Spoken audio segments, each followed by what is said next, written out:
Hello, welcome again to another video. Today I'm delving into the grade 3 B1 piece, Where is Love? So this is still from the 2025 to 2026 exam syllabus. And it's quite a slow piece, this, so you need to be nice and relaxed when playing it. I think I'm just going to get the tempo marker 72 on the go there, so we just know that that's roughly the speed of it. So it's going to be quite laid back. Okay, here we go. I'm going to play it. And then, as usual, break it down for you afterwards with some hints and tips. Okay, here we go.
Okay, so when we start the beginning of this piece, we want to make sure it's nice and loose and not too fast. That very first couple of bars, nice and relaxed, freely, as it says. So that kind of...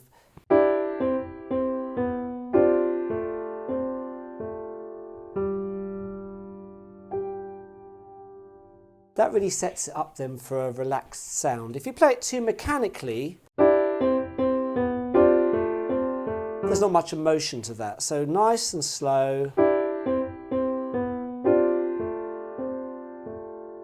You notice how I sort of slow it down at the end of that phrase? It just makes it sound nice and relaxed.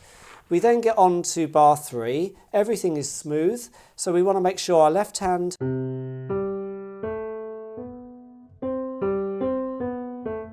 is very, very effortless and very relaxed.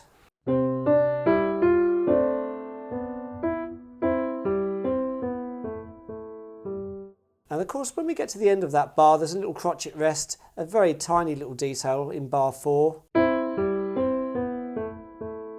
Just that one beat coming off there, carrying on.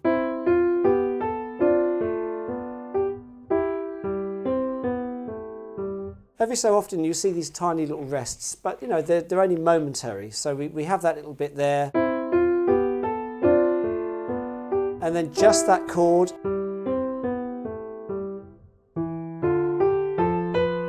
So here's the main point, bar 7, we get that crescendo, you know.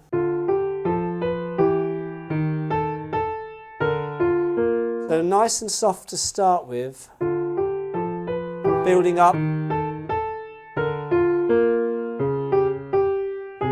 but getting softer there. I'm not quite sure whether I like the 4 on bar 10 in the left hand, that sort of fingering suggestion, 1, 2, 5, 4, 1. I would still play 5-5 there. I don't see any problem at all with that if some of you want to play 5 instead of 5-4 on that G, you know, bar 10.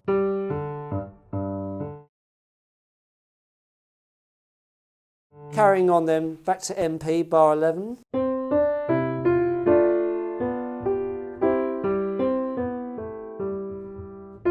Crescendo.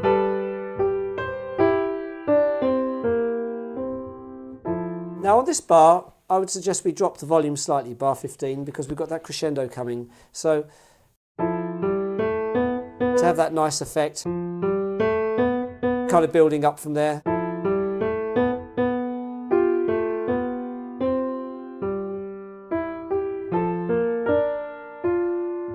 And on this next bar, bar 18, I feel like it just needs to be slightly less loud. It just sounds nice when it's slightly less. So bar 17 quite loud. Then maybe. And then MP. Building up. Now this bar here, bar 20, we mustn't rush this, and it's very easy to go ploughing through this a bit quick. Big rowl, big slowing down basically.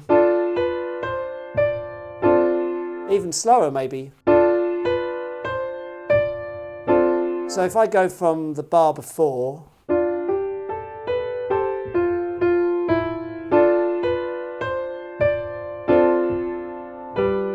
and then we pick up our tempo, so we then start moving things along.